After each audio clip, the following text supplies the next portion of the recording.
हज़रत सैयदना अब्दुल्ला बिन अल-फरज अल-अबद अलैहि रहमतुल्लाह अल-माजिद फरमाते हैं कि एक मरतबा मुझे किसी तामीरी काम के लिए मज़दूर की ज़रूरत पड़ी। मैं बाज़ार आया और किसी ऐसे मज़दूर को तलाश करने लगा जो मेरी ख्वाहिश के मुताबिक हो। यकायक मेरी नज़र एक नौजवान पर पड़ी जो सबसे आखिर में बैठा हुआ था। चेहरा शराफत और इबादत के नूर से चमक रहा था। इसका जिस्म बहुत ही कमज़ोर था। इसके सामने एक ज़ंबील और रस्सी पड़ी हुई थी।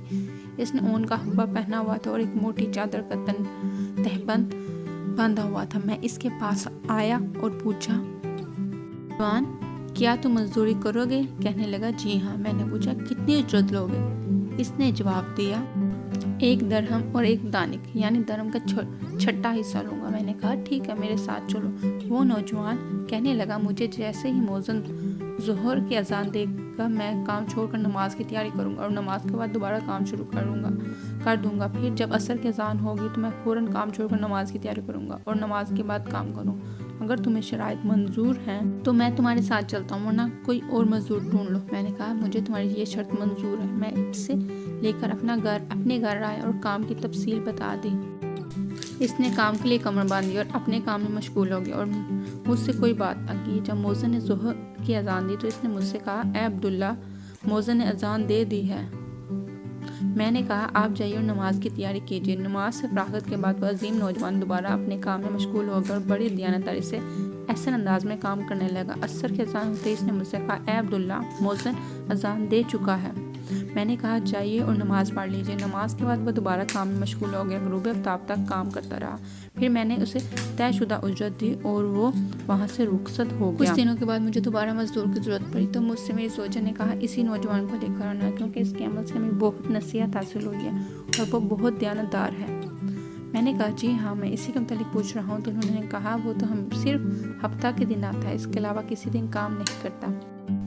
ये सुनकर मैं वापस आ गया और हफ्ता का इंतज़ार करने लगा। फिर बरोज़ हफ्ता में दोबारा बाजार गया तो मैंने इस पुरकशिश और अजीम नौजवान को इसी जगह मौजूद पाया। मैं इसके पास गया और इसने पूछा, क्या तुम मजदूरी करोगे? वो मेरे साथ मेरे घर आया और मैंने इसे काम की तफसील बता दी। वो बड़ी ध्यानदारी से पहले की तरह काम करता रहा और इसने कई मजदूरों जितना काम किया। शाम को मैंने उसे तयशुदा उजरत से ज़्यादा रकम देना चाहिए तो इसने ज़ायद रकम लेने से इनकार कर दिया। मैंने बहुत इसरार किया मगर उजरत लिए बगैर ही वहाँ से जाने लगा। मुझे इस बात से बड़ा रंज हुआ कि वो बगैर उजरत लिए ही है। मैंने इसका पीछा किया और बसद आजिज़ी उसे उजरत दी। इसने ज़ायद रकम वापस कर दी और तयशुदा मजदूरी लेकर चला गया। कुछ दिनों के बाद जब दोबारा हमें मजदूर की ज़रूरत पड़ी तो मैं हफ्ता के दिन बाजार गया और इसी नौजवान की तलाश करने लगा, लेकिन वो मुझे कहीं नजर न आया। मैंने इसके मुतालिक पूछा तो लोगों ने बताया कि में सिर्फ 1 दिन काम करता है और मजदूरी में 1 दरहम और 1 दानक, यानी दरहम का छठा हिस्सा उजरत लेता है। वो रोज़ाना 1 दानक अपने अस्पताल में लाता है। आज वो बीमार था इसलिए नहीं आया। मैंने पूछा, वो कहाँ रहता है? लोगों ने बताया, फलां मकान में रहता है। मैं वहाँ पहुँचा तो वो एक बुढ़िया के मकान में मौजूद था। बुढ़िया ने बताया कि वो कई दिनों से बीमार है। मैं इसके पास पहुँचा तो देखा कि वो सख्त बीमारी में मुब्तला है और ईंटों का तकिया हुआ है। मैंने उसे सलाम किया और पूछा, ए मेरे भाई, क्या तुम्हारी कोई हाजत है? कहने लगा, जी हाँ, मैं तुमसे एक ज़रूरी काम है, क्या तुम उसे पूरा करोगे?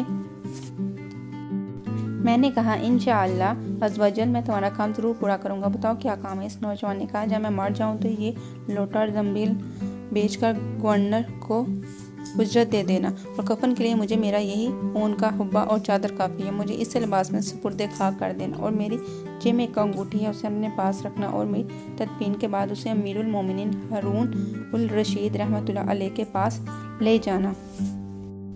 जब इनकी शाही सवारी फलां दिन फलां मुकाम से गुजरे तो उन्हें कहना, मेरे पास आप रहमतुल्लाह अलैह की एक इमानत है। फिर उन्हें ये अंगूठी दिखा देना, वो खुद ही तुम्हें अपने पास बुला लेंगे और इस बात का ख्याल रखना कि काम मेरी तदफीन के बाद ही करना।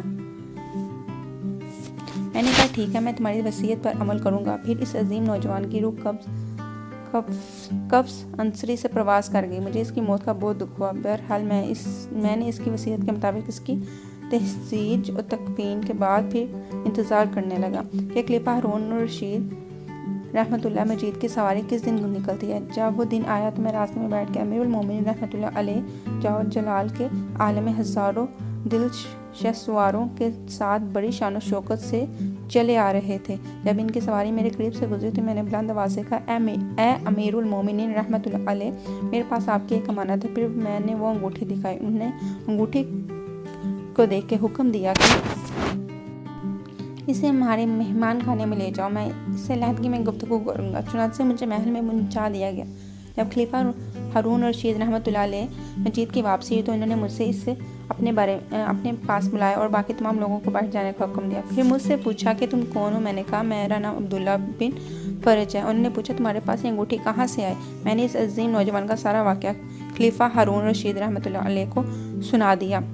ये सुनकर वो इस कदर रोए कि मुझे इन पर तरस आने लगा। जब वो मेरी तरफ मतवाजा हो गए तो मैंने इनसे पूछा, ए अमीरुल मोमिनीन रहमतुल्लाह अलैह, इस नौजवान से आपका क्या रिश्ता था? आप रहमतुल्लाह अलैह ने फरमाया, वो मेरा बेटा था। मैंने पूछा, इसकी ये हालत कैसे हुई? आप रहमतुल्लाह अलैह ने फरमाया, वो मुझे खिलाफत मिलने से पहले पैदा हुआ था। हमने इसकी खूब नेक माहौल में परवरिश की और इसने कुरान का इल्म सीखा। फिर जब मुझे खिलाफत की जिम्मेदारी सौंपी गई तो इसने मुझे छोड़ दिया और मेरी दुनियावी दौलत से कोई फ़ायदा हासिल न किया। ये अपनी माँ का बहुत फरमाबरदार था। मैंने इसकी माँ को ये अंगूठी दी थी जिसमें बहुत ही कीमती यकूत था। इसने कहा कि मेरे बेटे को दे दो ताकि वक्त ज़रूरत से बचकर अपनी हाजत पूरी कर सके। इसके बाद वो हमें छोड़कर चला गया और हमें इसके मुतालिक बिल्कुल मालूमात न मिल सकी। आज तुमने इसके मुतालिक बताया है। फिर आप रहमतुल्लाह अलैह रोने लगे और कहा, आज रात मुझे इसकी कब्र पर ले चलना। जब रात हुई और हम दोनों इसकी कब्र पर पहुंचे तो खलीफा हारून रशीद रहमतुल्लाह अलैह मजीद इसकी कब्र के पास बैठ के और ज़ारो कतार रोना शुरू कर दिया और सारी रात रोते रोते गुजार दी। जब सुबह हुई तो हम वहाँ से वापस आ गए। आप रहमतुल्लाह अलैह मुझसे फरमाने लगे, तुम रोज़ाना रात के वक्त मेरे पास आया करो, हम दोनों इसकी कब्र पर आया करेंगे। चुनांचे मैं हर रात इनके पास जाता और वहीं कब्र के पास हम आते और रोना शुरू करते थे, फिर वापस चले जाते। हज़रत सैयदना अब्दुल्ला अलैह फरमाते हैं, मुझे मालूम नहीं था कि वह नौजवान खलीफा मुस्लिमीन हारून रशीद मजीद का शहजादा था।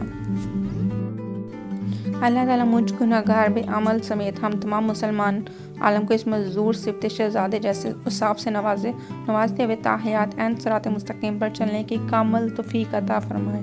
आमीन सुम्मा आमीन रब्बल आलमीन।